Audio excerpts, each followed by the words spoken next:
Olá, pessoal, bom dia, boa tarde. Eu não sei o horário para vocês, mas muito bom ter vocês aqui com a gente.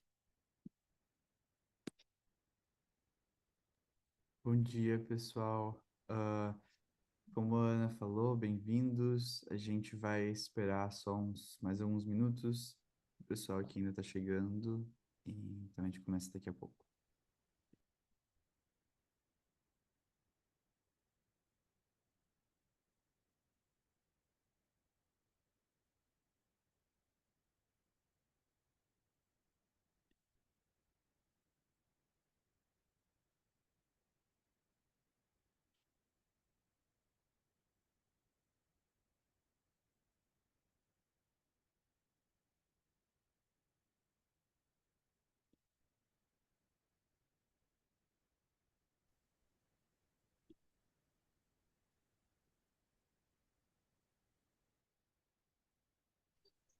Boa tarde, Boa tarde, Ananias, tudo bem? tudo bem, como está o Hugo? Tudo certo, obrigado por ter vindo. Como é que está o clima ali?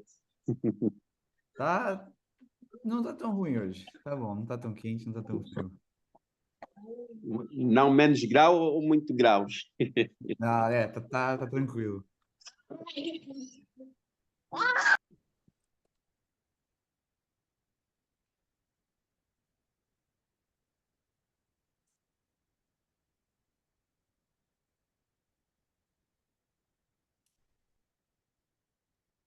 Que bom. Bom Fico dia, feliz em saber pessoal. que está tudo bem ali.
Então, pessoal, acho que a gente já pode ir começando e aos poucos as pessoas vão entrando. Então, bom dia, boa tarde, boa noite. Eu me chamo Hugo Bordas, sou coordenador dos capítulos lusófonos no Catalyst, então trabalho com Brasil, Angola, Moçambique, Portugal e Guiné-Bissau. Muito bom ver o pessoal de Portugal, da África lusófona aqui também, muito feliz, já conheço alguns nomes que eu estou vendo, Nathalie, Ananias, Maria, bem-vindos todos. A gente vai, então, começar a dar as boas-vindas à Ana Flávia Godoy, que vai fazer essa masterclass de captação de recursos com a gente. E é isso, eu vou dar uma introduzida no Catalyst, porque como é um evento aberto, algumas pessoas talvez ainda não são membros. E é isso. Ana, pode passar, por favor? Obrigado. Então, para aqueles que ainda não conhecem, o Catalyst Now é uma comunidade formada por mais de 4.000 organizações e individuais que estão buscando a inovação social, trabalhando nisso. A gente está presente em mais de 149 países e territórios e nós somos conformados por vários capítulos, tanto regionais, nacionais, municipais, e também nós temos mais de 70 colaborações globais e regionais dentro do nosso sistema Catalyst, tanto em clima, educação, em diversos temas. Pode passar, por favor. Muito obrigado. Então, nossa base se passa em três formas, que é construindo e mantendo um movimento global de impacto de inovadores sociais, apoiando as mudanças culturais dominantes em direção à equidade e a infraestrutura digital para apoiar o movimento. Disso surgem os nossos quatro pilares principais, que são desenvolver ambientes propícios, catalisar ações colaborativas, facilitar o aprendizado e a mudança sistêmica e nutrir a cultura de bem-estar. E com tudo isso, a gente acaba por criar uma comunidade próspera e impulsionada pela inovação social em todos os cantos do mundo. E é um prazer estar aqui com vocês hoje e com a ajuda da Luara, que trabalha com o nosso time do Brasil, e com a Cindy. Cindy, I don't know if you want to say a little quick hi. I can say hi. I'm sorry, I'm not a Portuguese speaker, but I'm happy to be here and to support. I work with the Catalyst and I organize the learning series and a fundraising masterclass. So happy to help today and to see you all. Thank you. Thank you, muito obrigado. E é isso, pessoal. Depois, no fim, a gente conversa um pouco mais sobre o Catalyst e passo a palavra para a Ana Flávia. Muito bom, obrigada, Hugo, obrigada, Catalyst, pela oportunidade. Estou muito feliz de estar fazendo essa masterclass com vocês. Queria dar boas-vindas novamente, então, a todo mundo que veio, né, conhecer um pouquinho das estratégias de captação, de conversar um pouco sobre como que, de fato, a gente hoje mobiliza os nossos doadores, né? Então, eu trouxe um pouco de um olhar estruturado para vocês de como eu venho fazendo captação de recursos, de como funciona, né, efetivamente. E aí, acho que para começar, eu queria apenas falar um pouquinho de mim, né? E aí, para vocês poderem conhecer quem eu sou, para quem não me conhece. Então, eu sou Ana Flávia Godoy, eu tenho mais de 20 anos de experiência em captação de recursos, me dedico efetivamente ao desenvolvimento institucional das organizações do terceiro setor e à ampliação de oportunidades, né, sociais para essas organizações. Eu tenho desenvolvi minha carreira muito olhando para a institucionalidade da captação de recursos, então, de forma estrutural, como é que a gente pode, de fato, alcançar resultados efetivos a partir de uma abordagem transacional e de uma abordagem relacional. Vou falar um pouco sobre essas duas abordagens, né? Então, acho que isso ajuda a gente a fazer com que a captação de fato faça sentido para a sustentabilidade financeira das organizações sociais. Então, eu quis trazer um pouquinho para quem não me conhece, tem meus contatos aqui, para quem que ao final da Master quiser continuar conversando, falando, a gente está à disposição para dialogar com vocês. E não podia deixar de divulgar aqui também a gente tem um grupo voluntário de mulheres da captação de recursos, que chama Conexão Captadoras, o Women in Fundraising. E esse grupo é um grupo de mulheres, todas da área de captação de recursos, lideranças de organizações sociais, enfim, de projetos culturais também. E eu convido para quem não faz parte a fazer parte desse movimento, porque é incrível. A gente tem mulheres de outros países, inclusive de Portugal.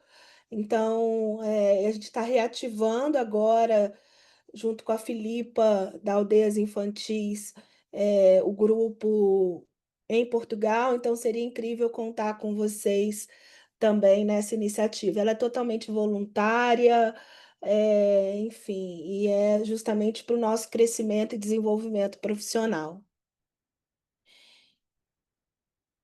E aí eu vou começar falando um pouquinho aqui, trazendo um pouco do olhar do que é captação de recursos, né? Captação de recursos, ela é a ciência e a arte juntas. O que é isso, né? O que a gente chama desse mundo maravilhoso da captação de recursos.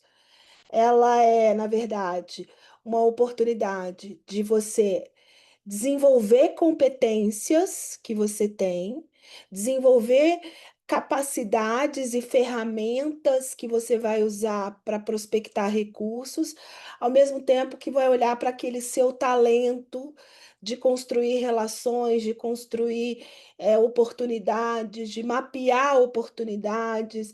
Então, a gente tem o entrelaço desses dois mundos, né, o da ciência e o da arte, como forma de desenvolver o profissional da captação de recursos, né? Então, é aquele profissional que tem um talento, que tem uma desenvoltura para relacionamento, comunicação, mas, ao mesmo tempo, compreende as técnicas e as estruturas que a captação de recursos tem para se desenvolver. Então, esse é o grande mundo que a gente fala sobre a captação de recursos, né? E aí, acho que para trazer um pouco desse olhar, né, do que é ser captador de recursos, ele não é apenas o dom, ele também é treino. O que que significa isso? Por que que eu trouxe essa imagem? Porque a captação de recursos, ela é claro que a gente tem né, em todas as profissões, e quando a gente se dedica a uma profissão ou a uma estrutura, né, a gente tem um talento e um dom sobre aquilo. Mas a gente pode desenvolver melhor a partir do treino e das ações repetitivas. Então, o que eu costumo dizer é que a captação de recursos ela é processual, sistemática e planejada. Então, ela não é oportunidades pontuais. A gente precisa elaborar uma estratégia e perseguir essa estratégia para que, de fato, ela se desenvolva, para que, de fato, essa estratégia traga resultados efetivos de prospecção de recursos. Então, para isso, a gente vai treinando, né, ao longo do tempo, porque a cada reunião que a gente faz, a cada novo contato que a gente abre, um edital que a gente preenche, a gente vai desenvolvendo esse dom e essa oportunidade de se tornar cada vez mais especialista na área. Então, a gente sempre costuma dizer que não existe uma bala de prata, não existe um caminho do ouro na captação de recursos. O que existe é você perseguir a sua estratégia, a sua forma de captar, para que, de fato, ela traga resultados ao final de um processo, né?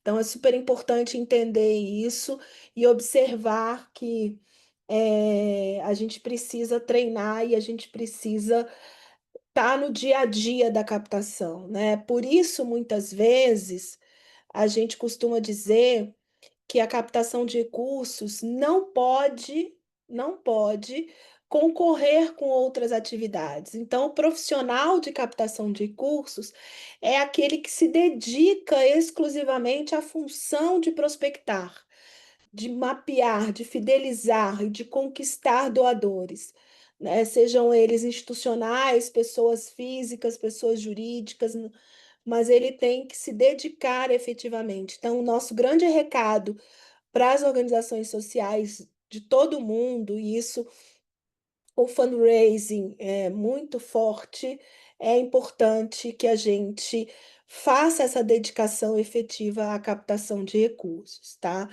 Então, a gente aqui no Brasil, a gente tem muitas vezes uma dificuldade das organizações se dedicarem e terem um profissional dedicado à captação, né?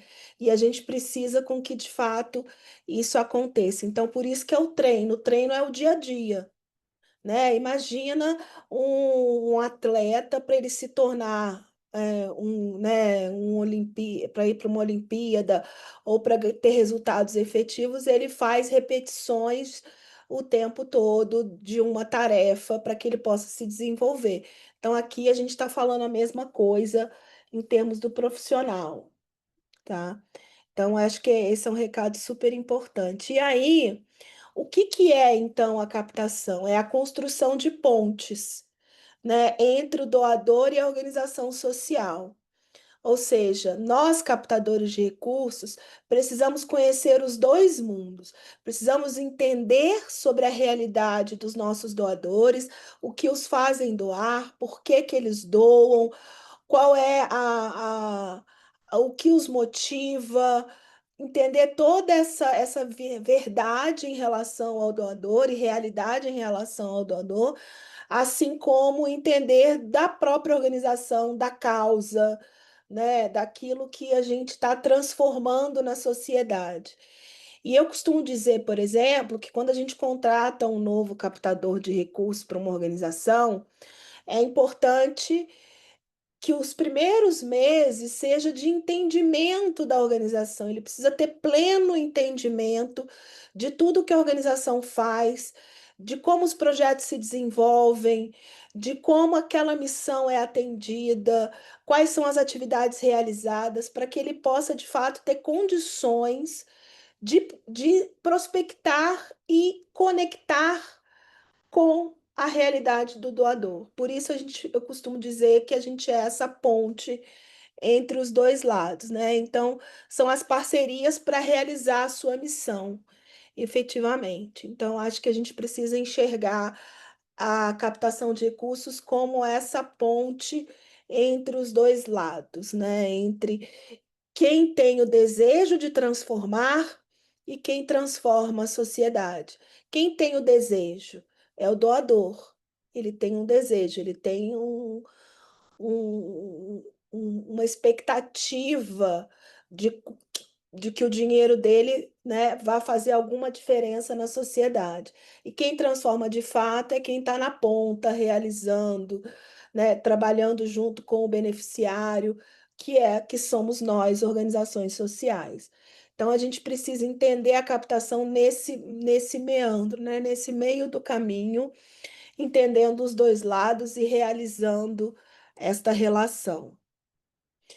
Por que isso? Porque nada mais que captação são trocas sociais, são trocas. Então, esse gráfico que eu fiz, ele aponta, né, aqui a organização, o potencial doador e o captador no meio desse processo, né, fazendo com que a relação de fato aconteça e satisfaça os dois lados. Então, a gente tem que ter a nossa satisfação enquanto organização, que é o recurso para desenvolver o que a gente precisa fazer, e enquanto doador, a satisfação do bem comum, do que o faz, né? Da motivação. Por exemplo, se a gente está falando de um doador institucional, pessoa jurídica, talvez ele tenha alguns interesses e a gente consegue atender esses interesses, a gente consegue compreender esses interesses para de fato criar essa relação satisfatória entre os dois lados. Então, essa é a boa relação que a captação de recursos pode proporcionar.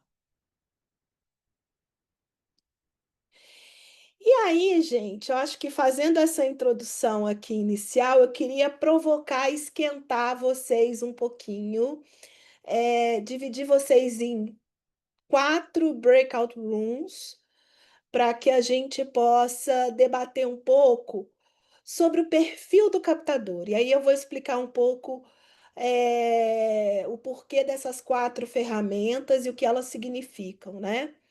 Então, a gente precisa entender quem é você enquanto captador de recursos, quais são as suas características, o que traz efetivamente de solução para a organização, né? Então, eu queria fazer uma alusão, queria dividir em 4 grupos, todos os presentes, eu não sei quantas pessoas a gente tem aqui, e aí eu queria que cada grupo debatesse sobre quais são as características do martelo que tem a ver com a característica de ser captador de recursos?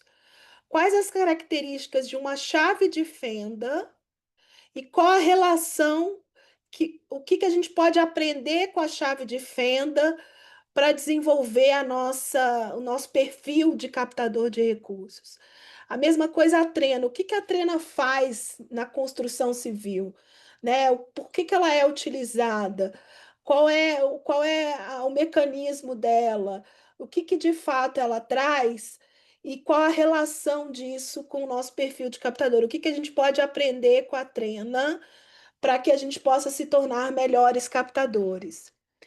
E por fim, o último grupo para falar sobre o serrote e exatamente a mesma coisa, né? Então, o que que você conhece essa ferramenta? São ferramentas conhecidas de todos nós, ferramentas tradicionais, simples e que muitas vezes a gente tem em casa, não o serrote, né? Mas as outras três a gente tem em casa, a gente manuseia, e cada uma traz um significado diferente, um aprendizado diferente para captador de recursos. Então, eu queria poder dividir para que vocês possam discutir entre os parceiros, né, entre quem estiver no grupo, até para se conhecerem melhor, para poder dialogar, vão ser 15 minutos.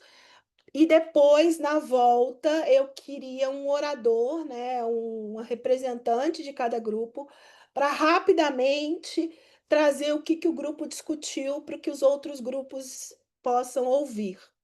Então, eu acho que queria poder fazer isso para a gente poder, enfim, discutir um pouco, entender e entrar um pouco nessa sintonia do que é ser captador, quais são as características, né? Então, rematando aqui, o martelo, a chave de fenda, a trena e o serrote. Cada grupo vai ser uma ferramenta, e a ideia é discutir o que que você sabe dessa ferramenta, o que que ela faz e por que que eu posso aprender com ela algo relacionado à captação. Fez sentido, gente? Alguma dúvida sobre o exercício? Hugo, você consegue dividir para gente? Sim, sim, eu acho que sim, a Cindy já criou as salas, já deve ter recebido a mensagem agora. Obrigadão.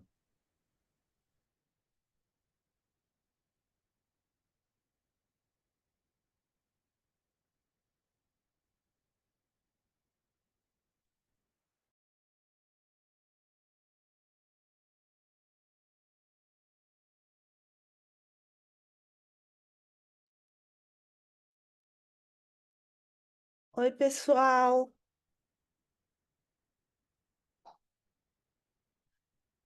Tá todo mundo voltando aos poucos.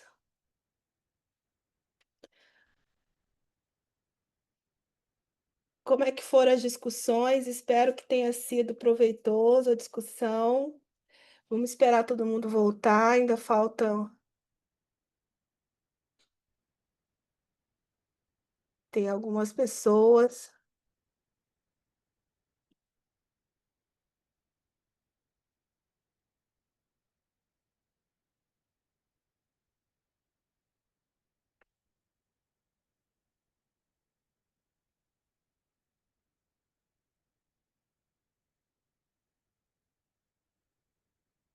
Voltou todo mundo, Hugo? Você sabe dizer? Deixa eu ver. Acho que sim. Boa. Vamos lá, para a gente poder falar. Quem era do grupo um? Primeiro grupo, quer falar rapidinho? Quem foi o orador para falar rapidinho, 1, 2 minutinhos, só como foi a discussão? Se fez sentido, enfim. Ana Saltori, bem-vinda, Ana. Bem-vinda. Nós fomos bem assim assertivos nas nossas reflexões. Eu acho que se deixasse a gente conseguia fazer muitos links com a nossa profissão e o martelo. Aí eu fiz uma lista para ficar mais objetivo e não tomar tanto tempo. E aí a gente, das contribuições das colegas, né? O martelo ele tem vários tamanhos, né? Tem um martelo pequeno, um martelo médio, um martelo grande. De acordo com o que você vai fazer, você tem aquela ferramenta mais adequada. E aí a gente trouxe isso para nossa prática, que a gente também tem que ter esses olhares diferentes para os ambientes na hora de construir as pontes que você falou entre a nossa instituição e os possíveis parceiros. O martelo também tem uma característica de persistência, não é só com uma martelada que você consegue inserir o prego na madeira. Então, às vezes a gente vai e toma um não, aí amanhã a gente vai e toma outro não, Mas aí no terceiro ou quarto momento a gente começa a ter sim, ser aprovado em edital, então essa é uma característica. O martelo também, ele é multifuncional, porque ele tanto prega com aquele lado que a gente bate, mas também aquele outro lado ele arranca o prego. Então, tanto a gente consegue também fazer o nosso movimento de ter aquela força de buscar, mas também a gente pode rever a nossa rota. O martelo também ele tem que ser usado com equilíbrio. Ele não pode ser batido, vamos dizer, o prego nem com pouca força, que aí você vai ficar fazendo aquele movimento sem sucesso, mas também se você colocar muita força, vai voar longe. Então tem que ter um equilíbrio e aí um pouco naquilo que você falou, no dom e no treino, na escuta do território, conhecer as características do nosso apoiador. Ele também tem uma capacidade de correção, porque o martelo ele não só constrói as coisas, mas ele também reforma, ele também arranca algumas coisas que não tá boa. Então, assim, quebra algum lugar, né? Também para colocar um outro objeto naquele lugar. Então, nós também, enquanto captadores, a gente pode, aí, enquanto nós, assim, sempre estar nos atualizando, fazendo curso de capacitação, não estamos fechados naquele conhecimento pronto e acabado, mas sempre está fazendo essa correção de construção profissional. A rotina também, o martelo, como falei, né? Ele tem, não é a primeira martelada que vai resolver, então a rotina faz muita diferença.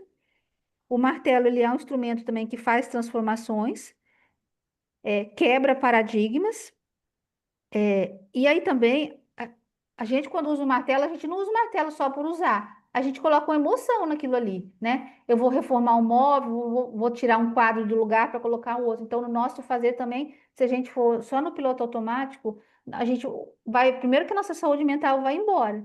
E você não faz aquilo com sentido, seu olho não brilha quando você apresenta sua instituição, então a gente pensou nisso. É uma ferramenta muito importante porque tem coisas que só o martelo resolve, a gente pode até fazer com outras ferramentas, mas a gente vai poupar tempo e energia usando o martelo certo. E uma coisa muito importante que a colega falou, que a gente não bate o martelo em qualquer lugar, a gente tem um foco, que é o prego.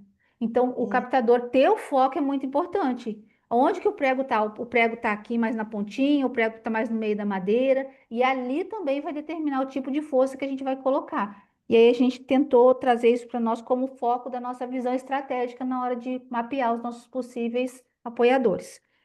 E aí, por fim, para terminar, ele tem duas funcionalidades, e aí a gente pensou também nesse equilíbrio da nossa comunicação, que não pode ser uma comunicação, vamos dizer assim, nem morna, mas nem fervendo, ela tem que ser uma comunicação aquecida.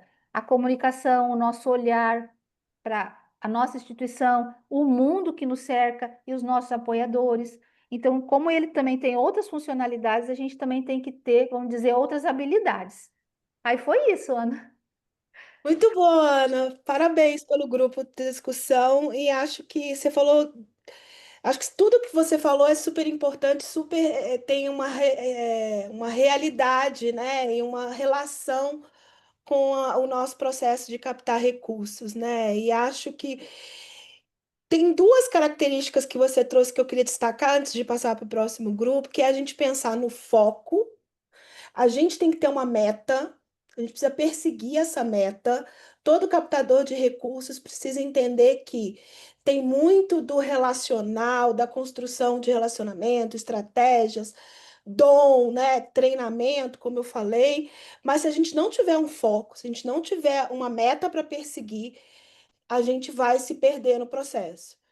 Então, toda a construção do plano de captação ela é super importante, mas a gente precisa ter o foco. E é como um martelo, né? Realmente tem um lugar específico para você colocar o prego, porque você tem a vontade de colocar, né, de fazer amarrações, de juntar pedaços, ou de, né, colocar um quadro. Então,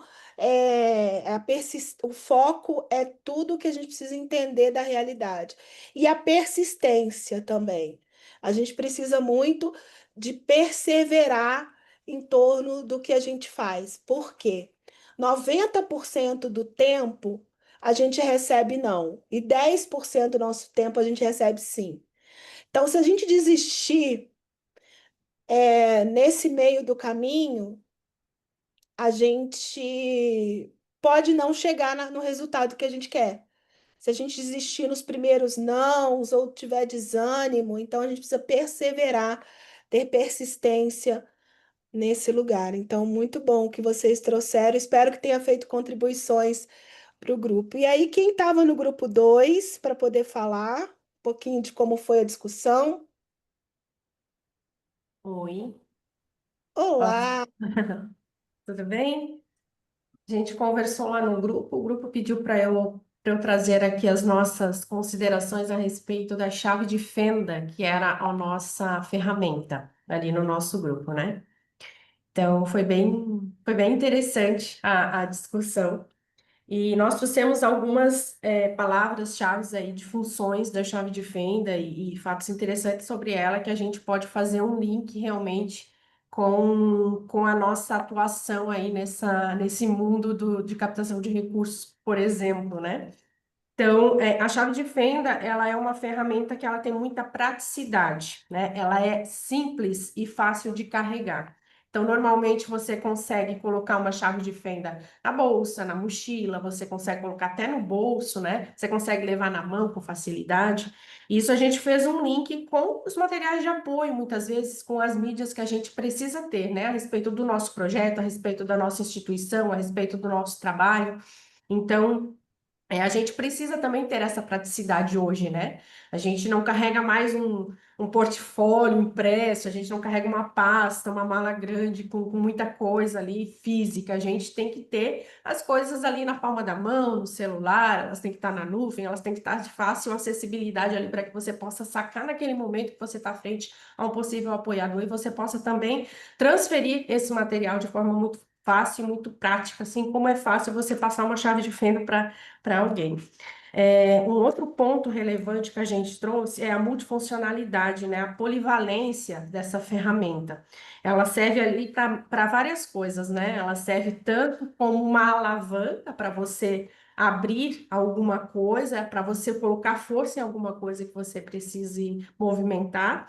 Ela também serve para você ajustar, né? Você pode apertar, você pode soltar alguma coisa através dessa chave de fenda, e isso faz um link aí também com a nossa necessidade, muitas vezes, de ajustar, né, os nossos projetos, as nossas proposições, para que elas se encaixem em um determinado edital, em um determinado fundo, enfim, a gente precisa muitas vezes estar reestruturando aquela nossa proposta, reestruturando aquele nosso projeto. Então, a chave de fenda, ela também é útil nisso, né? Aperta aqui, solta ali, e a gente trouxe também nesse contexto. Por outro lado, também é preciso saber como usar, né? Se a gente empregar ela ali como uma alavanca, fazendo muita força, a gente pode espanar também alguma coisa, né? Algum parafuso. Então, a gente tem que ter cuidado quando a gente faz, né? Essas conversas, essas apresentações, para que a gente tenha ali a dose certa, né, do que a gente vai informar, para que a gente não informe de mais ou informe de menos, mas que a gente também tenha todo esse equilíbrio na hora de usar, né, essa chave de fenda da forma como a gente quer. E pensar fora da caixa, né? Não usar ela só para apertar ou para soltar, mas realmente ter essa visão de que ela pode servir como uma alavanca, como um apoio para abrir, para soltar alguma coisa. Um outro ponto que a gente também trouxe é que a gente precisa saber qual chave de fenda usar, né? Assim como a colega trouxe a respeito do martelo, que existem vários tamanhos, da mesma forma a chave de fenda. Existem vários tipos, né? A gente tem, por exemplo, a chave Phillips, tem a chave de fenda, tem a chave normal, tem várias funcionalidades dentro da categoria ali das chaves de fenda que são específicas para um determinado uso. Então, a gente também tem que ter essa visão, assim, de qual que é a ferramenta, qual que é a chave de fenda adequada, né? A colega até falou que, sendo filha de engenheiro, né? O meu pai sempre teve um monte, né? Uma coleção de chaves de fenda. E a gente precisa também, da mesma forma, ter isso na nossa profissão, né? Ter várias informações, vários materiais, e a gente saber realmente o que usar naquele momento, qual material que é o mais adequado para a gente usar. Porque se a gente empregar uma informação que não é adequada, a gente pode estragar, de repente, né, uma possível negociação. Então, a gente também tem que ter essa noção, né, de o que usar, se é uma chave L, se é uma chave Phillips, se é uma chave de fenda, se é a maior, se é a menor. Então, a gente precisa também estar pensando aí nessas adequações, estar atento, né, a todo momento com o que a gente está repassando e informando adiante. Acho que o que a gente tinha conversado ali no grupo a respeito da chave de fenda era mais ou menos isso. Não sei se eu esqueci alguma coisa. Não, muito bom, Rosana. E aí, da sua fala, eu também vou destacar algumas coisas que foram super importantes. Primeiro nem todo projeto é para qualquer doador, nem todo doador é para qualquer projeto. Ou seja, a gente precisa, a ponte, né, que eu falei, a construção da relação, ela precisa estar adaptada à realidade. Então, a chave de fenda tem essas especialidades de acordo com cada, enfim, com cada necessidade diferente. Então, a gente também precisa entender um pouco que não dá para usar, por exemplo, a chave Phillips num parafuso que é diferente, eles não vão se encaixar. Então, eu acho que isso é um recado super importante. E outro, quando você falou da praticidade, que eu achei muito bom vocês terem trazido isso, ele ser simples e fácil de carregar. Porque uma coisa que a gente fala hoje dos nossos materiais de prospecção, que são os slide deck, é que eles precisam ser de fácil compreensão. Tem uma regrinha que a gente fala que é 5, 10 e 20. O que é isso, né? Cinco informações importantes em no máximo 10 slides para se apresentar em no máximo 20 minutos. Se a gente consegue pensar essa regrinha, é a regrinha do ouro dos pitches, principalmente de startups e né, desse mundo mais de investimento de impacto, que a gente pode beber nessa fonte. Porque precisa ser fácil compreensão. Você não vai chegar para um doador e com muitas informações técnicas ou o detalhamento da metodologia. É uma reunião de relacionamento. Então, é claro que ele precisa entender o seu projeto, precisa entender a sua instituição, mas mais do que isso, ele precisa se relacionar com você que está ali frente a frente com ele. Então, muitas vezes, na primeira reunião, a gente não detalha tanto o projeto, a metodologia, mas fala muito mais nesse overview do que você está fazendo de uma forma concreta, objetiva e simples. Então, muito bom. Parabéns também. E aí eu vou chamar o grupo 3. Quem ficou de orador, né, de interlocutor? Acho que eu posso começar, mas todos nós aqui. Obrigada. A Bora. gente, a gente, na verdade, falou sobre todas, a gente achou todas importantes, a gente falou sobre todas as ferramentas, mas o curioso é que a gente começou pela Trena, eu acho que é o terceiro aí. E justamente por uma função muito de dimensionamento, né? De você entender, de entender o tamanho, para começar como uma pré-avaliação daquele projeto, uma ferramenta de conhecimento do que está sendo pedido, do que está sendo oferecido também. Uma outra coisa importante é o aspecto de flexibilidade, então, e que ela pode ser usada ao longo do projeto todo, porque é a única coisa ali que traz números também. Então, para a gente medir os KPIs e para dar esse devolutivo, essas entregas mais objetivas, a Trena tem uma função super importante.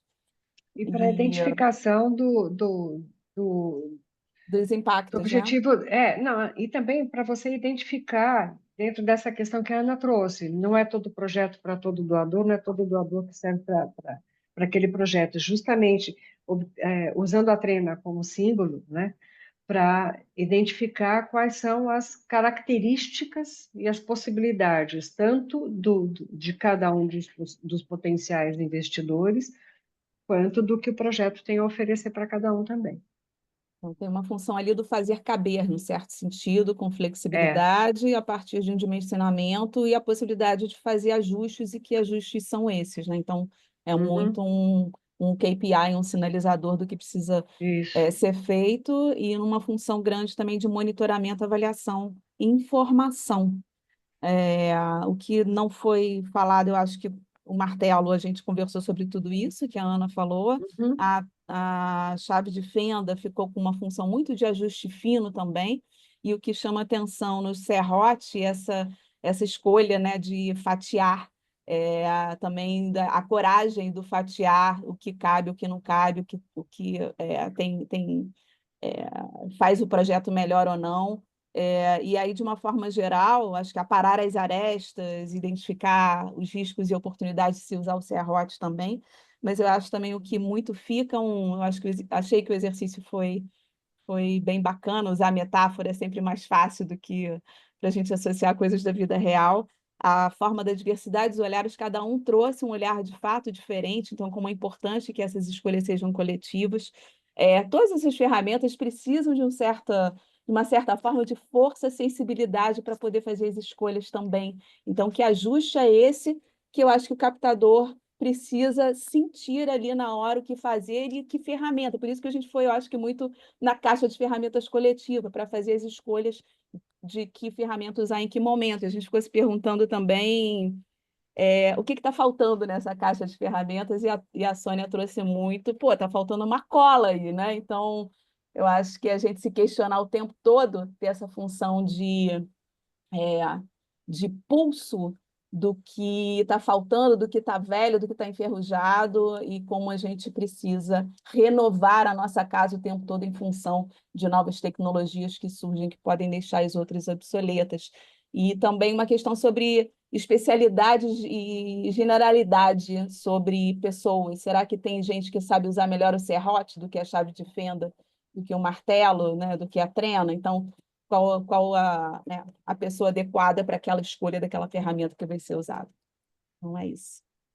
Muito bom, Ana e Nani, obrigada pela contribuição. Tudo que vocês falaram foi incrível.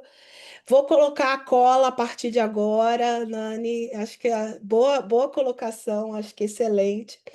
Mas eu queria destacar de tudo que você falou da questão do dimensionamento e da medição.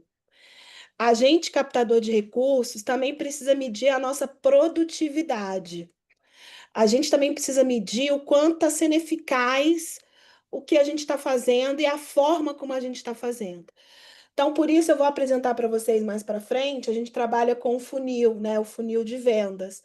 Porque, na verdade, a gente precisa poder estar medindo nas etapas de prospecção o que está fazendo sentido e o que não está fazendo sentido. O que eu preciso melhorar. Então, de repente, eu preciso de alguém me ajudando a fazer mais. Estruturar mais o meu dia a dia, ou eu preciso de alguém que seja mais relacional. Então, a gente vai medindo essas necessidades, né? Então, muito bom que vocês trouxeram. E, por fim, vamos lá, o grupo 4, quem ficou responsável? Bom dia. Bom dia, Juliana. Eu fiquei responsável por falar. Assim como o grupo 3, nós também discutimos sobre todas as ferramentas.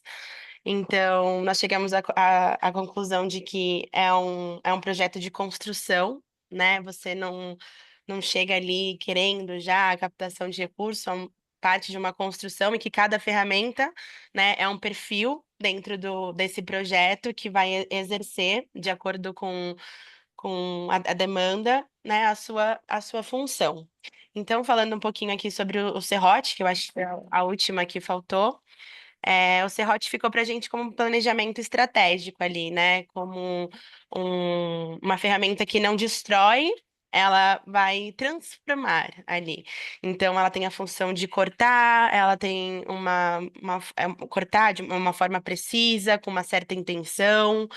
Ela separa o que é essencial e o que não é tão essencial para aquele projeto. Ela vai e vem, né, nos seus movimentos, assim. Ela tem uma habilidade ali de fragmentar grandes proporções ou menores proporções, definindo algumas etapas, né? Divide a meta ou aumenta, né? Dependendo daquela demanda. Então, para a gente, mais nesse sentido. Não sei se alguém do grupo quer colocar mais alguma coisa sobre o serrote, como nós discutimos sobre todas as figuras, não não elevamos tanto cada uma, então, uma objetiva, quer dizer. Então, se alguém do meu grupo quiser adicionar mais alguma coisa sobre o serrote, senão, foi mais ou menos isso que a gente sentiu sobre essa figura específica.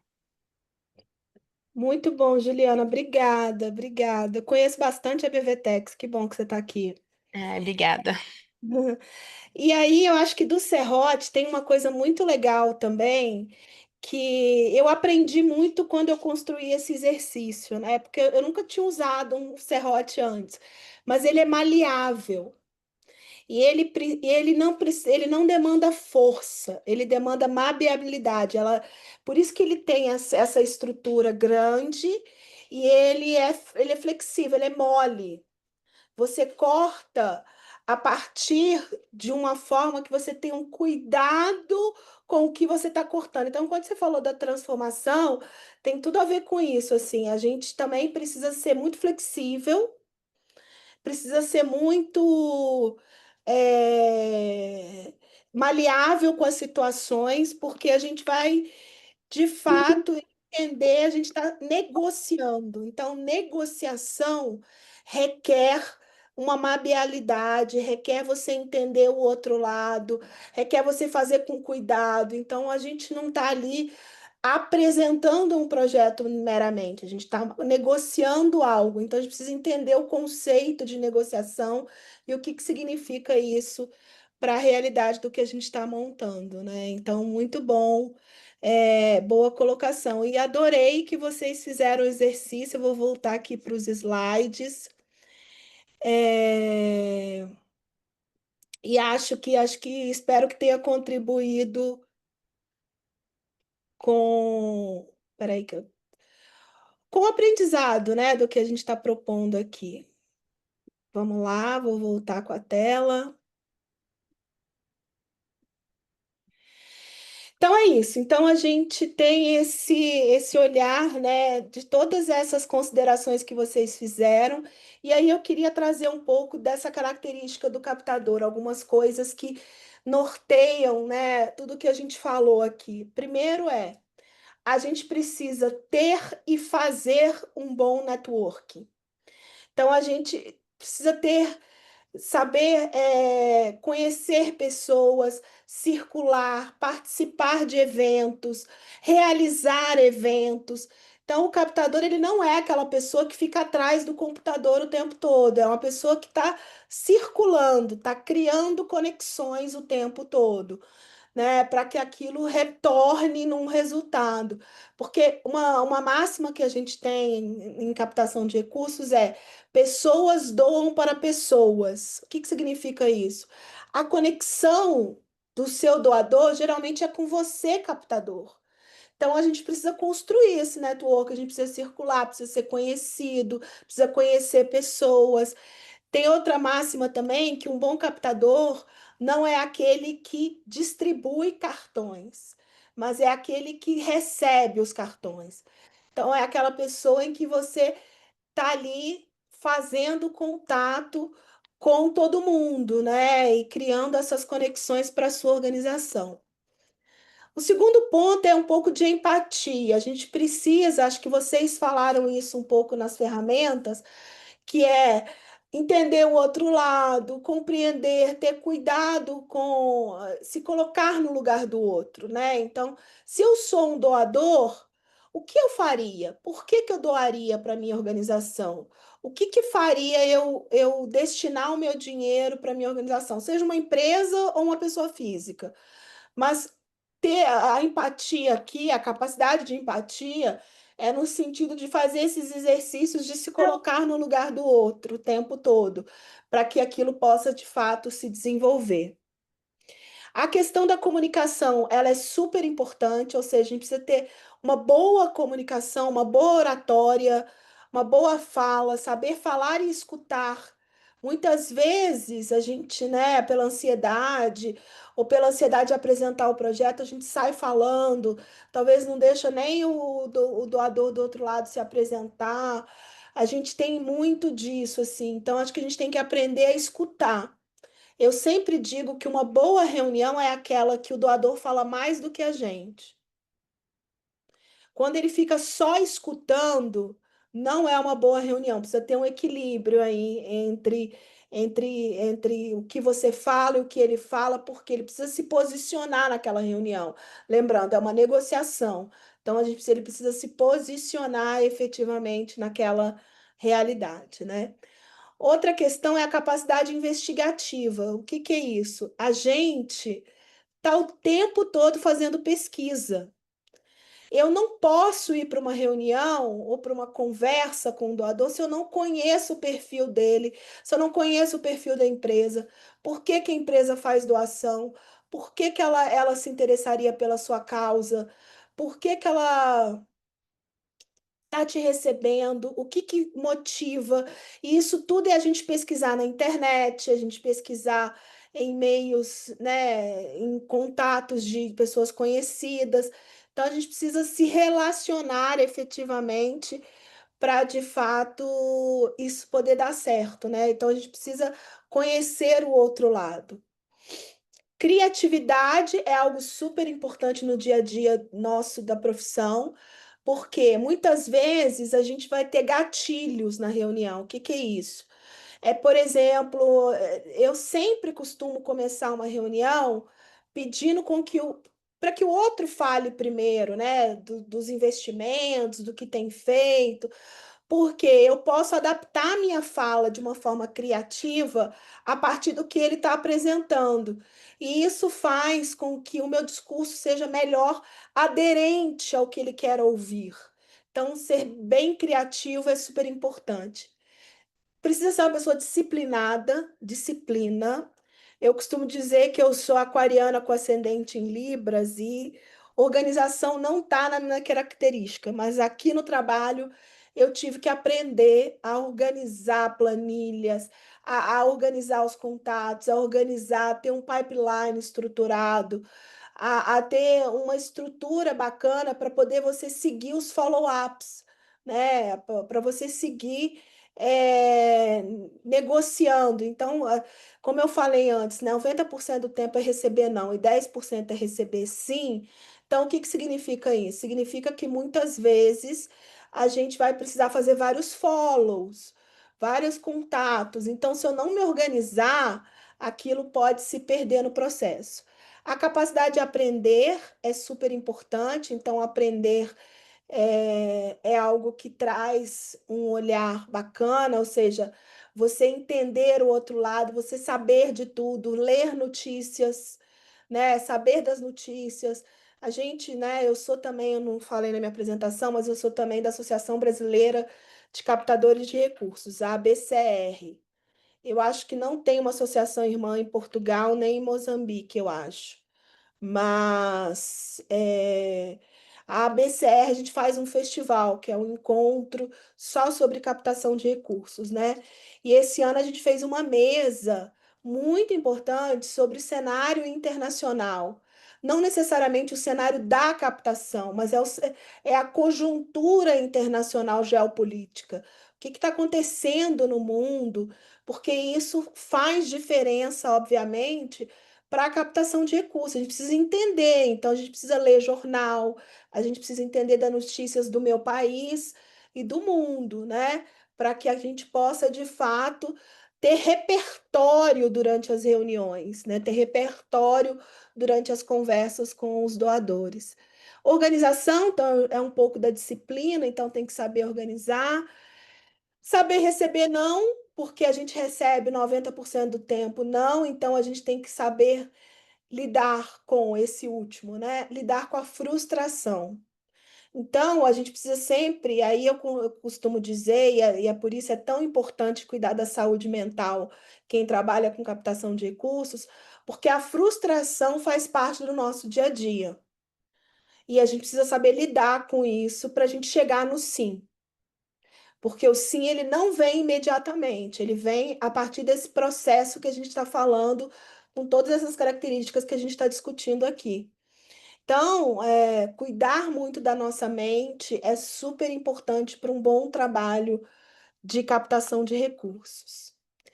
E aí, eu gosto muito desse livro do Bernard Ross. Bernard Ross é um grande captador escocês que fala pelo mundo afora, já esteve aqui no Brasil. Ele é muito bacana. Ele escreveu esse livro, Making the Ask, que é um pouco a ciência da alta captação de recursos, né? E é bem legal o que ele fala. E aí eu gosto de trazer assim, a gente são 5 P's da captação de recursos. A gente precisa ter paixão pelo que a gente faz, porque captar recursos é transmitir energia, é transmitir o olhar. Então, a gente precisa ter paixão e acreditar naquela causa. Por isso que eu também digo que nem todo captador de recursos é para toda causa. Qual é a causa que te move? Qual é a realidade, né? Então, agora recentemente, por exemplo, eu comecei a trabalhar com o meio ambiente. E eu entendi uma paixão por trás disso, assim, entendi a correlação de tudo que eu penso e faço com relação a cuidar, a proteção do meio ambiente, comunidades tradicionais. Então, a gente precisa ter paixão por aquilo que a gente faz. A gente precisa ter uma boa proposta. Captar recursos é saber propor algo. Não é apresentar a sua organização, mas é propor uma parceria. Precisa ter preparação, então a gente precisa preparar. Nunca vá despreparado para uma reunião ou para uma conversa com o doador. A gente tem que se preparar, a gente tem que ler materiais, ler sobre a empresa, ler sobre a pessoa. A gente precisa fazer com que isso de fato seja o nosso dia a dia para que.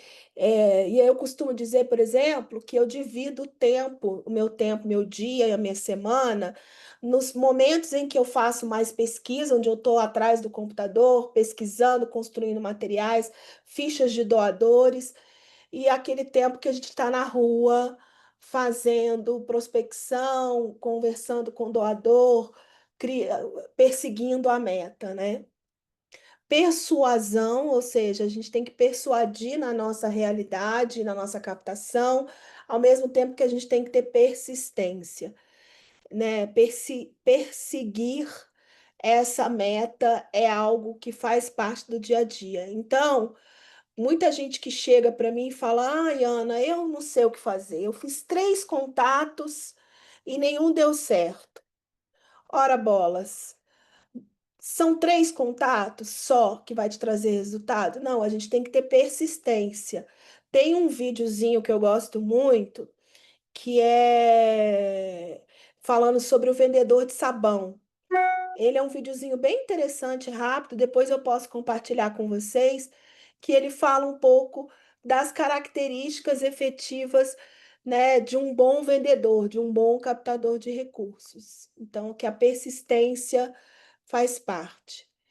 E aí eu acho que entrando um pouco no processo da captação de recursos, que é o processo, eu estou dizendo o tempo todo que ele é um processual. Então, a gente primeiro precisa ter um bom plano de captação. Então, a gente precisa se planejar, né? A gente precisa ter um bom serrote, como disse o pessoal do grupo 4, né? De planejamento estratégico. A gente precisa planejar o que a gente vai fazer. Muitas organizações suprem esse passo, não acreditam num plano de captação, acha que é só ir para a rua captar, é só eu contratar alguém para captar. É bom e precisa contratar alguém, obviamente, mas precisa ter um plano por trás daquilo. Qual é a meta? Quais são os perfis? O que que eu vou fazer? Né? Qual é toda essa realidade? Para que a gente possa partir para uma etapa 2, que é se preparar muito bem para essa captação de recursos. Então, se preparar para que a gente possa. Preparar é pesquisar. Então, como é que eu vou pesquisar um doador? Eu pesquiso a partir do momento em que eu sei que aquele perfil é interessante, eu faço a pesquisa. A qualificação, que geralmente a gente chama de qualificar os leads, que é muitas vezes entender qual é o perfil, isso que a gente já está falando, qual é o perfil, o que que ele deseja, por que que ele está doando, que organizações ele já doou, que são congêneres à sua, ou de outras realidades, para ir de fato no meio do processo, por não à toa estar no meio do processo, é a reunião do pedido. ela é estratégica, é a conversa, é quando você pede. Ela pode vir de diversas maneiras, uma reunião estruturada, uma conversa, um envio de um material. Então, tudo isso é a hora que você faz o pedido. Para você conseguir e fazer uma boa reunião requer estratégia também.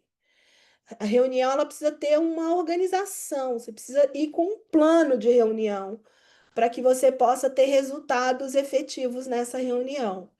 Então, a gente precisa saber um pouco de como que essa reunião acontece, de como ela pode ser feita, né? Eu costumo dizer, é diferente fazer uma reunião online de fazer uma reunião presencial. É diferente você mandar só o material. O que que eu preciso mandar no e-mail, né? O que que eu preciso colocar para chamar a atenção da pessoa que vai ler, para que ela possa se encantar pela nossa causa, pelo nosso projeto, né? Então, acho que a gente precisa olhar para isso efetivamente. Para que a gente possa partir para negociação, que aí é negociar. Nunca, nunca, não vou dizer nunca, mas a maioria efetiva das reuniões não é ali que você recebe o sim, mas é no momento em que você parte para negociar. Então, ele vai trazer uma contrapartida, vai pensar, vai trazer. Então, esse momento ele é crucial. Por quê? Ele é crucial, porque muitas organizações perdem as oportunidades por não saber lidar bem com o momento da negociação, que ele é diferente do momento do pedido.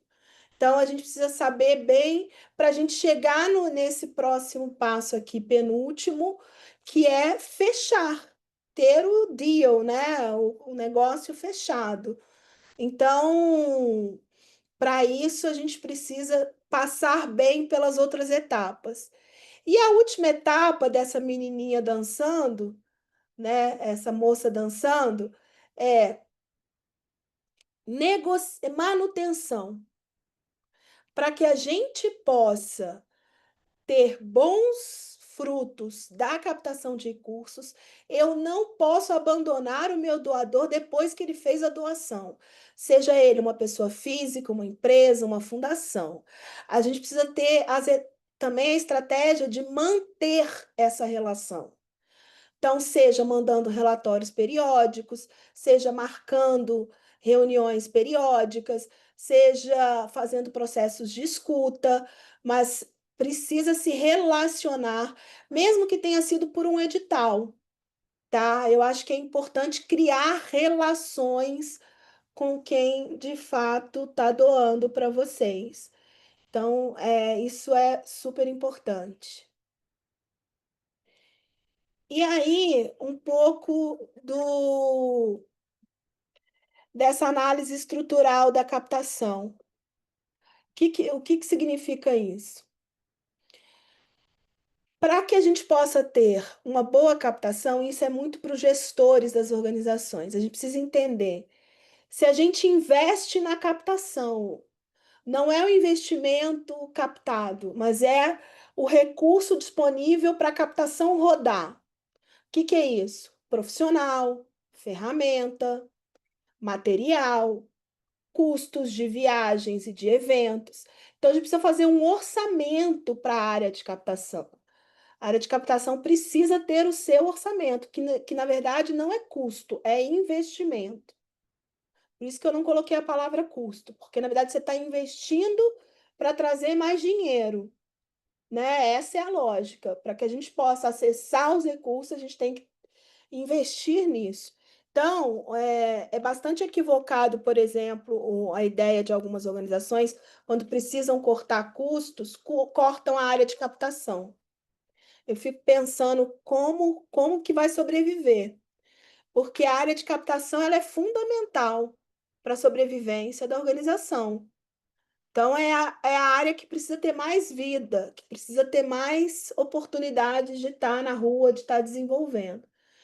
E junto com isso, entendeu? Então, assim, você tem que fazer o cálculo do investimento que você tem disponível para a captação, do qual é a sua meta, que é o retorno esperado. Então, que meta você tem? Qual é o tamanho? É diferente captar US$ 1 milhão ou 10 milhões de dólares. É diferente. Tem toda uma estrutura diferente. O tamanho do investimento que precisa ser captado, ele é diferente. E diferencia a estratégia também. E o tempo disponível para captar. Então, por exemplo, eu tenho quanto tempo para trazer uma meta audaciosa? Eu tenho 1 ano de trabalho? Eu tenho 6 meses de trabalho? Não, eu tenho 2 meses de trabalho. Tudo isso influencia no resultado da captação. Então, quanto mais planejada ela for, mais resultados ela vai trazer efetivamente. E aí eu trouxe aqui um pouco do dia a dia, né? Então, a gente precisa trabalhar em sintonia com a comunicação, desenvolver parcerias, captar recursos e monitorar resultados. O que é isso? O criar atratividade é trabalhar com a comunicação, participar de eventos, fazer eventos, ter material na mídia, ter uma comunicação voltada para a captação de recursos. Então, vocês precisam trabalhar com o setor de comunicação muito fortemente para que você possa ter uma linguagem de captação de recursos nos seus materiais. Desenvolver parcerias é você ter parcerias com organizações congêneres, você ter parcerias com outras entidades setoriais, né? Então, por exemplo, que tipo de parcerias eu vou ter para poder acessar melhor oportunidades de captação? Então, por exemplo, a gente faz parcerias com instituições, com o GIF, que é o Grupo de Institutos e Fundações Empresariais, para a gente poder acessar melhor a carteira de associados. Então, a gente precisa criar conexões, né, para facilitar a prospecção de recursos. Isso também é o dia a dia da captação. O captar recursos em si é perseguir a meta e trazer o dinheiro para dentro de casa. Então, não tem outro jeito. E monitorar os resultados. Eu já falei isso um pouco, né? Que é monitorar a sua produtividade. Como é que o resultado está vindo? Está vindo rápido? Está vindo devagar? Tem algo para melhorar? Não tem algo para melhorar? Então, a gente precisa ir monitorando isso para poder voltar ao ciclo, que acho que eu trouxe o ciclo aqui, virtuoso das doações. Então, você tem as oportunidades de cultura de doação, ou seja, introduzida a doação efetivamente, com a legislação específica, com boa governança, credibilidade. Então, aqui eu estou falando do mundo interior da organização, né? Ela preparada para captar recursos, para que com os doadores e as fontes de recurso a gente possa ter a sustentabilidade no longo prazo. Então, a gente precisa entender essa lógica do ciclo para que a gente possa, de fato, trazer resultados. E aí, gente, independente do país, a gente tem recursos carimbados e não carimbados. Não sei se é a mesma nomenclatura em outros países, mas o carimbado é aquele projeto que você faz um orçamento e você precisa usar o dinheiro para aquilo que você destinou no projeto. E o não carimbado é o recurso livre, é a doação de pessoa física, é aquela doação em que não tem uma destinação, que você, a organização, pode entender sobre ela. E por que eu quis trazer esse conceito, né, para cá? Para a gente entender que são avenidas diferentes no universo da captação de recursos. São avenidas diferentes que não se cruzam, mas que estão olhando para o mesmo lugar comum, que é o objetivo, a meta de captação. Mas a gente precisa ter uma estratégia para o dinheiro carimbado e uma estratégia para o dinheiro não carimbado. São avenidas que têm estratégias diferentes entre si.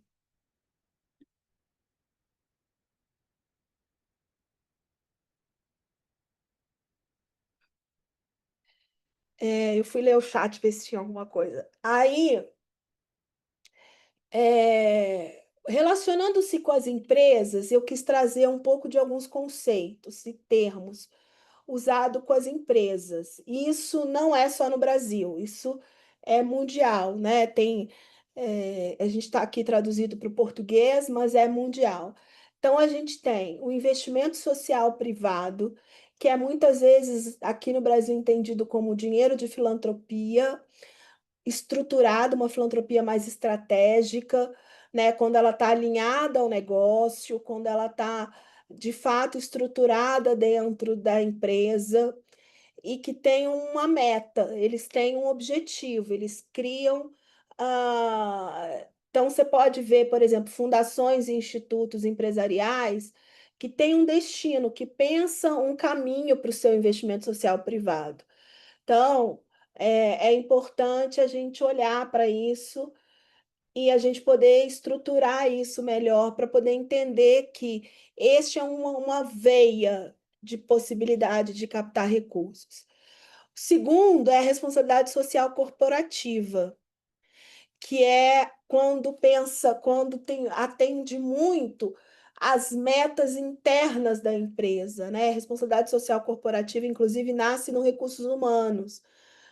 Então, é muitas vezes entender as metas e as realidades da empresa. A doação livre, que muitas vezes é doação pontual, então é uma doação específica, e muitas vezes as empresas entendem doação como doação, né, não em dinheiro, mas uma doação em materiais, em insumos, né? Então, que a gente fala que é uma doação não in kind, é uma doação mais de material, de doar produto, essas coisas.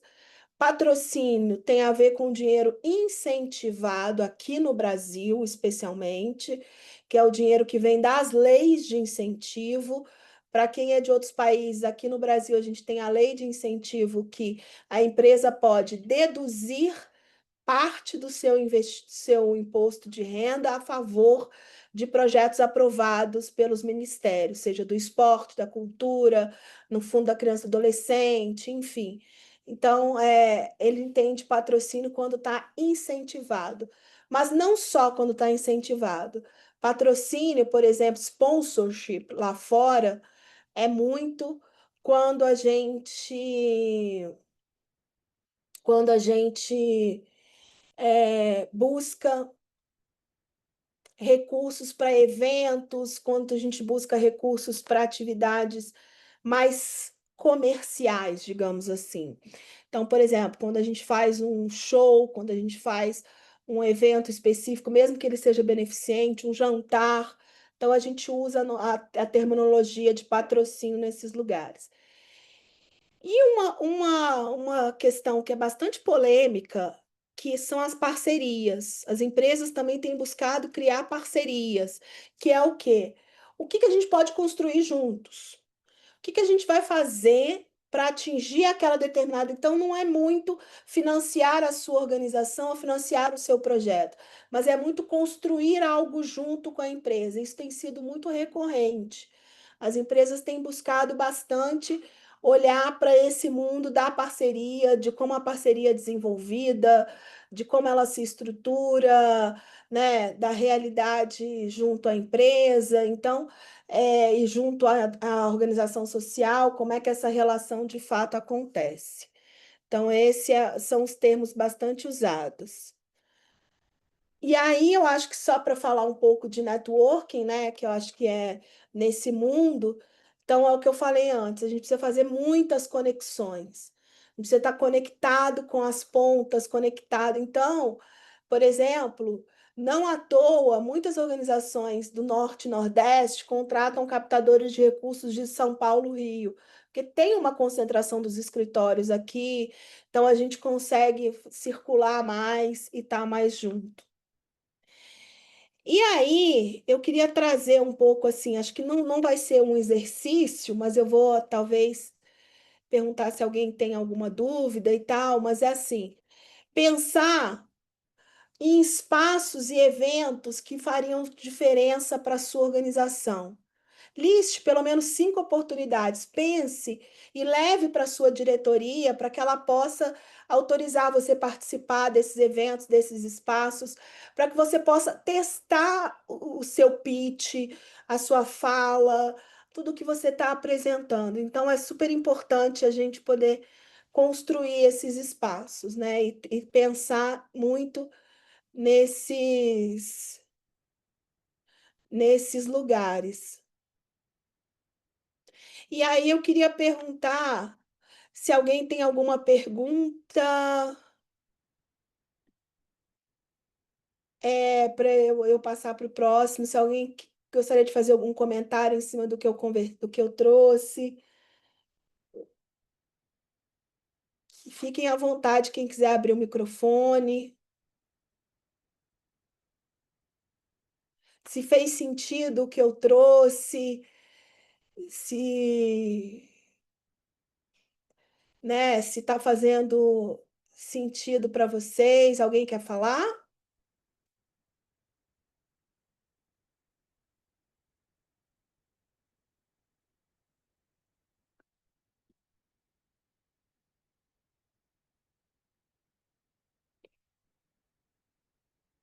Então, eu vou voltar lá para a nossa apresentação. Mas fiquem à vontade de abrir o microfone, quem tiver desejo de falar alguma coisa. Aqui eu trouxe para a gente pensar um pouco sobre a pesquisa. Então, que é um pouco a preparação, né, que eu falei na etapa anterior. Como que é se preparar efetivamente para a captação de recursos. E aí, a gente precisa aprender a fazer a análise de cada investidor, de cada doador, né? A gente tem o vínculo, o interesse e a capacidade. Então, toda vez que a gente vai pesquisar um novo prospect, a gente precisa pensar nessas 3 vertentes, tá? Eu preciso entender se eu tenho vínculo com aquela empresa, se a minha organização tem vínculo, se eu tenho contato, como é que eu vou chegar? A partir de quem? De que forma eu vou conversar com essa empresa? O interesse, de que forma essa empresa se interessa por aquilo que você desenvolve. E, por fim, a capacidade, né? A capacidade financeira de fazer a doação. Então, a gente tem vínculo, interesse e capacidade. A gente geralmente busca trabalhar e pesquisar esses 3 itens quando a gente está pesquisando um prospect.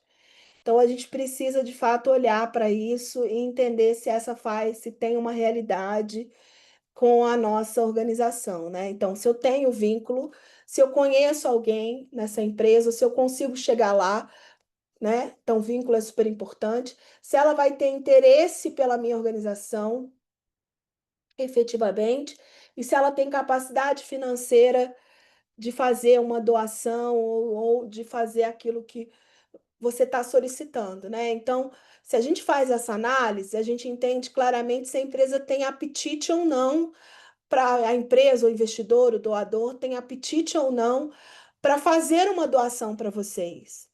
Então, a gente precisa fazer essa análise sempre, quando a gente vai pesquisar e quando a gente vai buscar um novo doador. Porque sem o vínculo, sem eu não ter acesso com quem falar, vai ser difícil a gente levar o projeto. Se ela não tem interesse, se aquilo não faz sentido para ela, é aquilo que eu falei, nem todo projeto é para todo doador e nem todo doador é para todo projeto. Então, a gente precisa balizar esse interesse para que, de fato, ela possa perseverar. E a capacidade é a capacidade financeira, né? Então, se ela tem realmente recursos. Então, não adianta fazer um pedido alto para uma empresa ou para um investidor que tem pouco recurso. Ao mesmo tempo, também é realidade para grandes empresas e grandes investidores você fazer pedidos pequenos. Então, a gente precisa entender essa realidade. Então, essa pesquisa ela faz sentido. E para que ela serve? Ela serve para a gente entender o seguinte, o que está nesse quadro.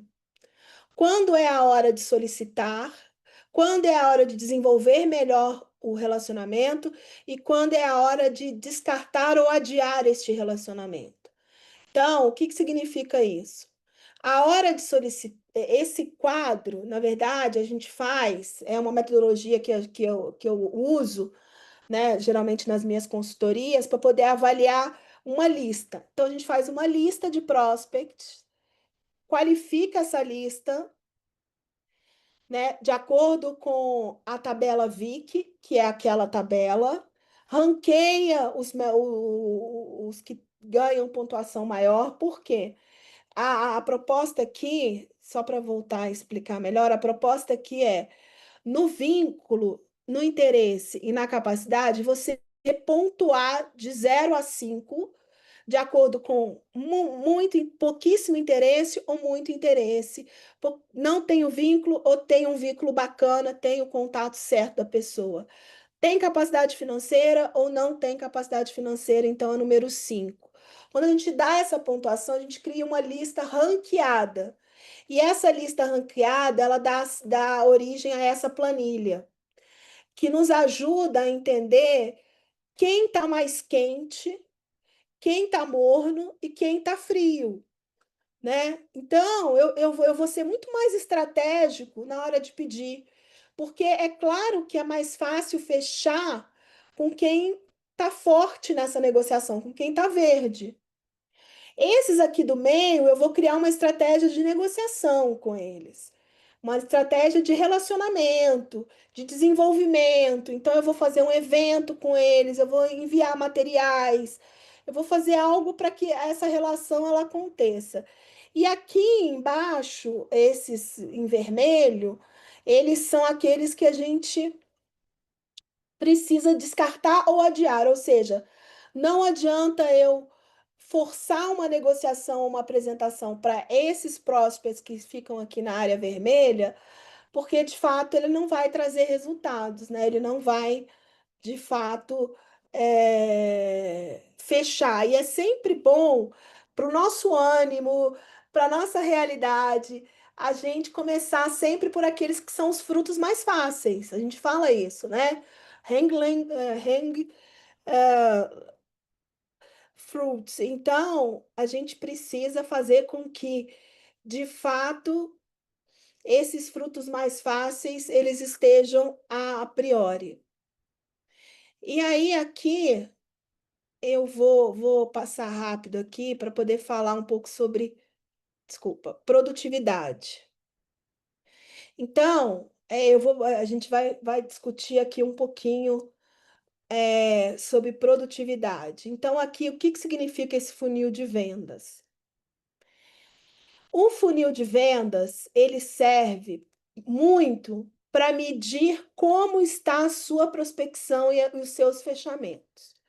Então, em captação de recursos mais avançada, em quem tem departamento, em quem é um captador estruturado, ele vai trabalhar em cima deste funil, dessa ideia de funil, que é o quê? Deixa eu ver se eu consigo fazer o laser. Prospecção é a primeira etapa. A prospecção é quando a gente constrói a lista de oportunidades. Eu costumo sempre nas minhas consultorias entregar as listas de prospecção para os clientes, então, lista de oportunidades. A gente cria essa lista que é qualificada, que é uma lista ranqueada pela tabela VIC, que a gente falou mais agora, e construída para, de fato, a gente ter mais condições de olhar que são mais oportunidades. Então, a prospecção ela é a lista. Oportunidades é quando eu estou criando estrutura e eu estou fazendo telefonema, WhatsApp, e-mail para aquela pessoa para pedir a reunião. Então, eu estou criando oportunidades. Então, a prospecção é uma lista qualificada, ranqueada, com os contatos, isso é importante. E a oportunidade é a criação da oportunidade de reunião. Então, você vai fazer as suas primeiras abordagens em oportunidades, para poder depois seguir para a reunião, perdão, onde de fato a gente faz o pedido. E aí, nessa reunião, é quando a gente está ali na frente criando, né, aderindo, criando a tal da ponte que a gente falou no início. Um negócio provável é quando a gente está negociando. Então, você fez o pedido, você fez a solicitação e você vai partir para uma etapa de negociação. O que que você vai negociar?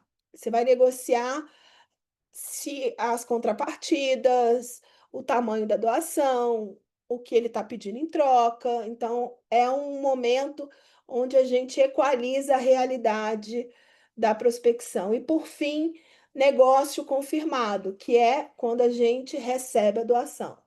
Então, essas são as 5 etapas de um bom funil, tá? Que são esses números aqui do lado? Vou explicar. Para a gente poder pensar a nossa produtividade, vocês estão vendo esse número 17? Eu vou explicar o que que é ele. Aqui eu fiz um exercício pensando o seguinte: eu preciso captar 500 mil reais.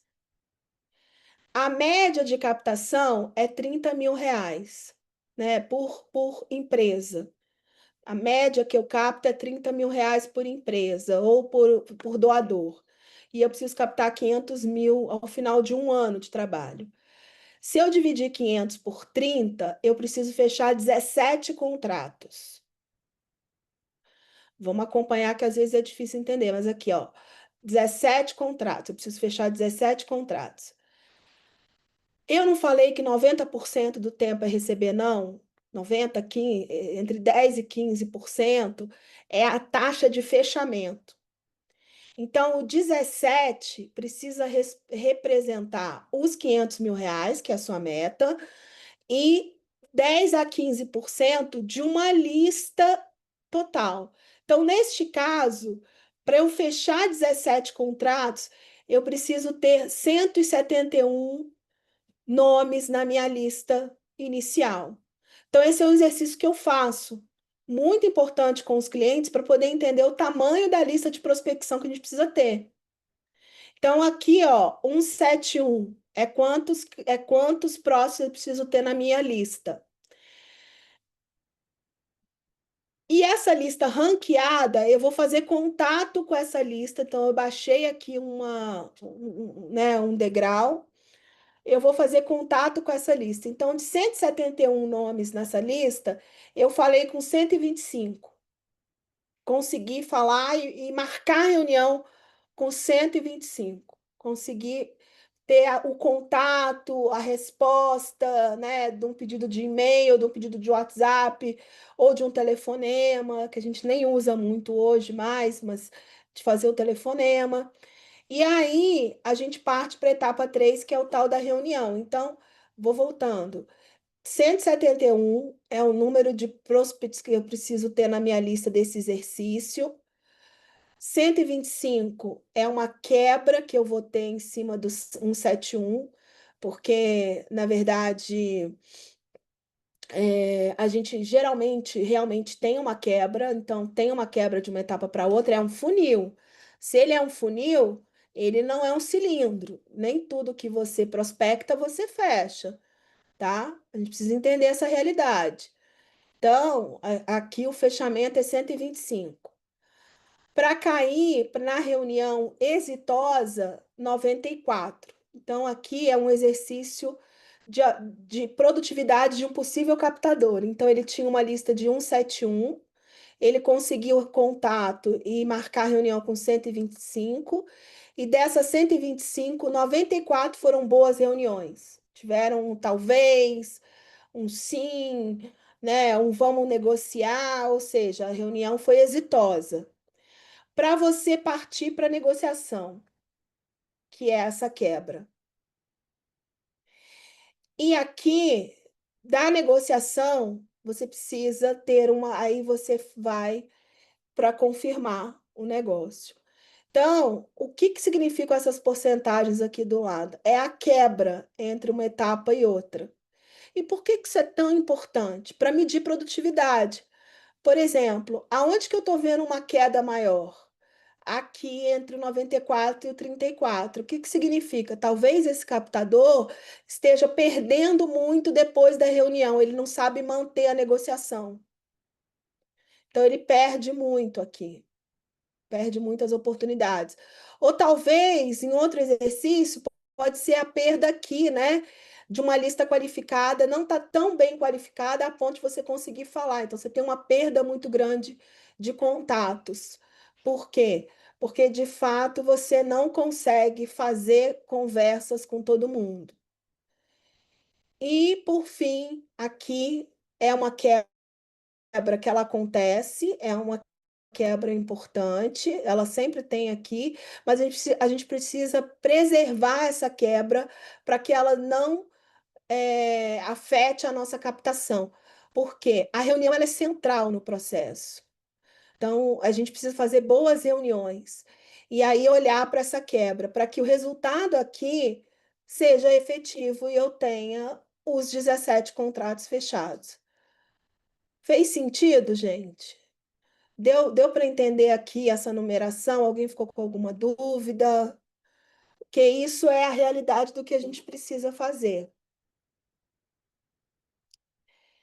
E aí, gente, eu queria trazer para vocês essa master, né? Esse primeiro dia de master foi um dia mais introdutório, e a minha proposta para a próxima aula é a gente poder se dedicar mais a trabalhar e fazer as ferramentas, ser mais mão na massa na aula, para que vocês possam testar alguns exercícios. Então, eu quero trazer, por exemplo, o exercício do pitch, que é como desenvolver o seu pedido, é o exercício da reunião, o exercício de relacionamento, para que vocês treinem aqui essas capacidades para se desenvolver efetivamente.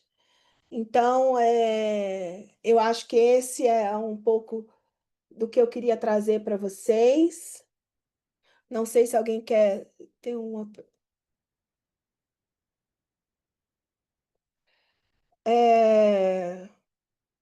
E aí eu queria agradecer a vocês, deixar o meu contato e dizer para vocês que é super importante olhar para todas essas estratégias, olhar para que tudo isso possa fazer com que vocês se desenvolvam cada vez mais. Então, queria muito dizer para vocês que eu estou super disponível, que eu quero trazer exercícios mais aplicados à realidade na próxima aula. Então, a gente fez uma bem introdutória hoje, mas queria trazer para vocês mais exercícios. Então, convido vocês a fazerem parte da próxima aula, para que, de fato, a gente possa trabalhar juntos. E espero que tenha sido proveitoso para vocês, tá? E contem comigo, podem fazer contato, tiver dúvidas, estou sempre disponível.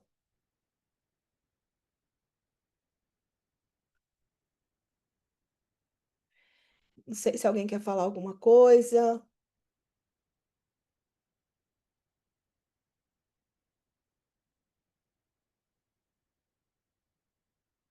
Eu quero compartilhar, Ana, Ai, que licença. pode falar, Alessandra, que bom.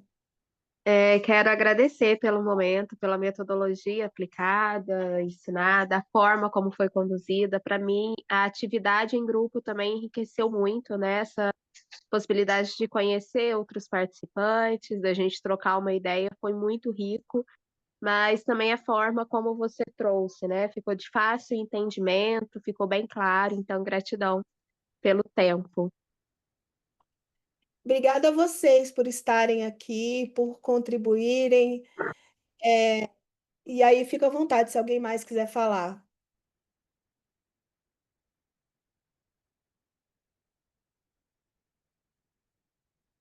Sim, alô? Olá, Ananias. Prazer.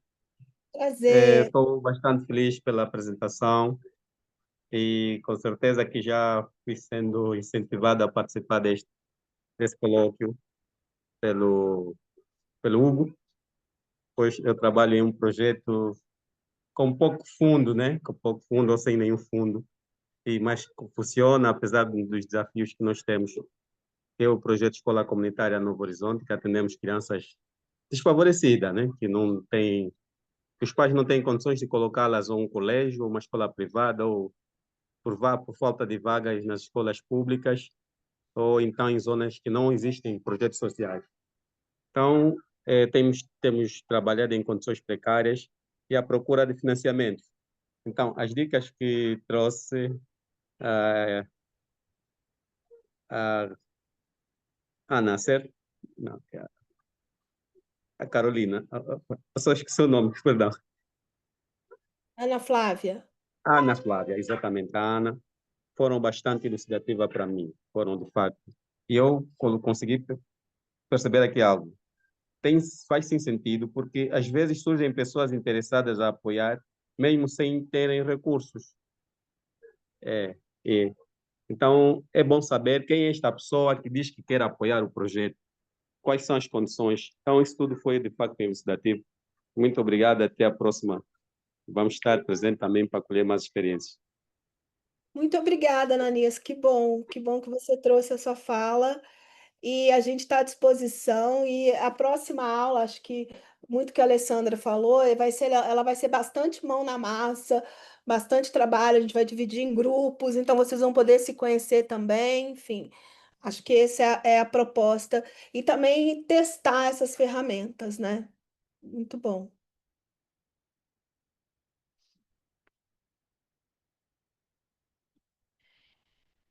Gente, eu acho que é isso. Então, Hugo, passo a palavra para você.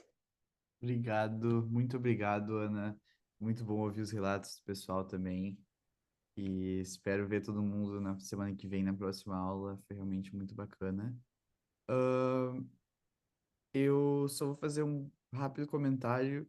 Se alguém ainda não é membro do Catalyst, eu vou mandar no chat um formulário que a gente tem de membresia, porque como eu sei que muitas pessoas aqui já fazem parte do Catalyst, mas se por acaso alguém ainda não faz, ainda quer conhecer um pouco mais sobre a gente, eu vou mandar o nosso site e lá vocês podem encontrar o nosso tudo sobre o nosso time, sobre a nossa equipe, o que a gente faz, mas eu também tenho o formulário em português, desculpa, eu tô só tentando achar aqui, porque no site ele ainda tá só em inglês, mas aqui, se vocês forem direto no link que eu vou enviar, vocês podem participar, é gratuito e vocês podem fazer parte desse grande movimento e vai ser um prazer de encontrar todo mundo e de ver todo mundo aqui. Tem o meu contato também, eu trabalho com a parte do secretariado, de coordenador lusófono, e da Maria, que trabalha com a membresia. Então, nesse QR Code, vocês vão direto pro formulário que eu também mandei no chat. E qualquer dúvida, é só entrar em contato com a gente. Eu não vou estar aqui na semana que vem, mas a Gisela, que é a co-chair do capítulo do Brasil, vai estar aqui. E é isso. Muito obrigado, pessoal. Qualquer coisa, a gente está aqui para isso. E muito, muito, muito obrigado, Ana Flávia, por participar, pelo teu tempo e por ter trazido tantas informações importantes para nós, para os nossos membros. E nesse slide aqui vocês podem ver também todas as nossas redes sociais. Lá a gente posta todos os eventos que estão acontecendo. A gente está crescendo muito no mundo lusófono e está com interesse realmente de fazer mais eventos em português. Assim, de que faz parte da equipe que organiza de Systems Learning. Tá também nos ajudando a fazer bastante coisas em português. E é isso. Obrigadão. Obrigada, gente. Obrigada, Hugo. Obrigada, Catalyst. A gente segue em contato e quero ver todo mundo na próxima aula.